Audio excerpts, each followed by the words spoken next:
So every time they called me to say the lead levels were either the same or even worse, higher, I would just lose it and cry, like, these are my kids, these are my children, what did I do to hurt them? Every single house built before 1950 has a significant risk of having lead paint.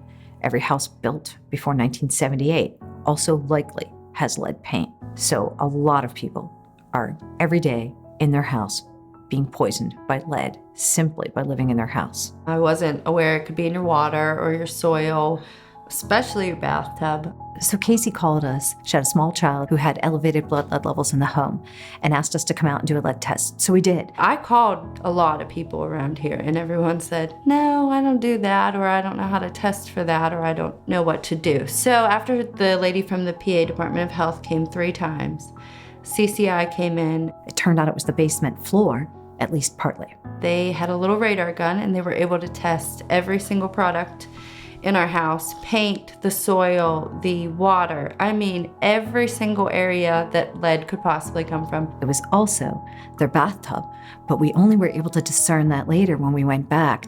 The tub wasn't cracked, it wasn't peeling. There was no indication that there would be any lead leaking from it, but it was. This is the lead encapsulating paint that we used to cover the lead paint that was on the basement floor. It's called Lead Defender Lead Paint Sealant. And it doesn't look too shabby with this nice gray finish. This is the new bathtub that's lead-free. You can't take out a pink bathtub, get a nice new white one and not fix that. Lead can cause problems with cognition, with attention, and with concentration. Lead can cause hearing deficits. Lead can cause antisocial behavior. These problems can continue through childhood into adulthood. Homes where there's lead paint, there's likely to be kids and older adults with respiratory disease. They are likely paying more on their energy bills, and they are likely destabilizing their own lives, the neighborhood, and their wealth. We just bought a house. We just spent all of our money on the down payment, the closing costs, the appraisal, the inspection. And then they asked me, I still remember them asking me if I wanted the house tested for lead. And I said no. But now, knowing what I know, yeah, if you're gonna buy a house, pay a company like CCI to come in and use their machine and have a peace of mind that there's no lead in your house. Because it ended up costing us 4 times as much than it would have just to get it tested.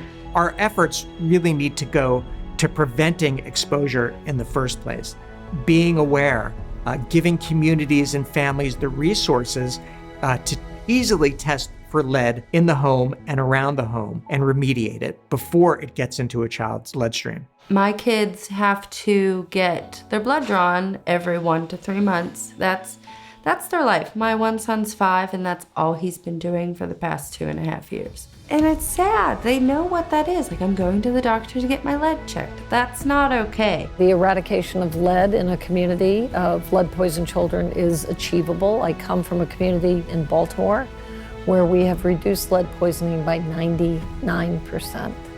So you can make it a uniform civic goal, and we've done that, and we can do that in Pittsburgh. You can't use your eyes to decide where the lead is. You need a company to come in, and you need them to tell you exactly where the problem is. So you're not wasting time, money, or affecting your kid's health.